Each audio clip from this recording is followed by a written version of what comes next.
Induction motors are the most commonly used electrical machines. They are cheaper, rugged, and easier to maintain compared to other alternatives. In this video, we will learn the working of a three-phase squirrel cage induction motor. It has two main parts: stator and rotor. Stator is a stationary part, and rotor is the rotating part. Stator is made by stacking thin-slotted, highly permeable steel laminations inside a steel or cast iron frame. Winding passes through slots of stator. When a three-phase AC current passes through it, something very interesting happens. It produces a rotating magnetic field.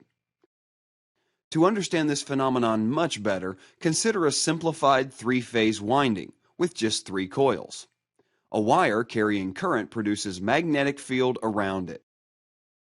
Now, for this special arrangement, magnetic field produced by three-phase AC current will be as shown at a particular instant. With variation in AC current, magnetic field takes a different orientation as shown.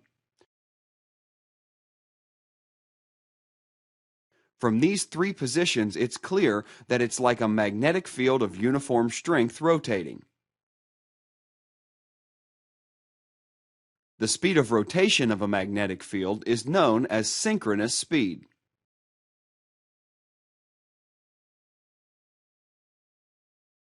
Assume you're putting a closed conductor inside it.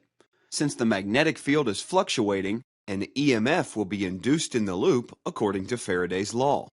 The EMF will produce a current through the loop. So, the situation has become like a current-carrying loop is situated in a magnetic field. This will produce magnetic force in loop, according to Lorentz law. So, the loop will start rotating. A similar phenomenon happens inside an induction motor also. Here, instead of a simple loop, something very similar to a squirrel cage is used. Three-phase AC current passing through stator winding produces a rotating magnetic field.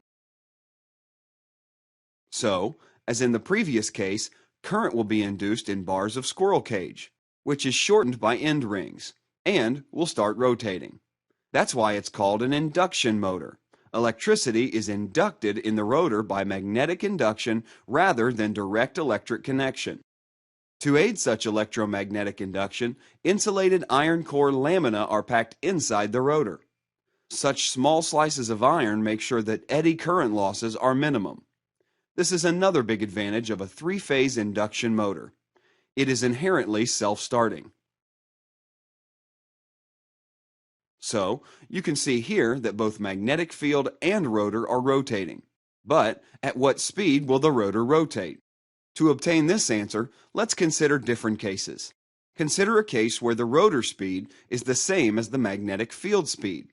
Since both are rotating at the same speed, the rotating loop will always experience constant magnetic field.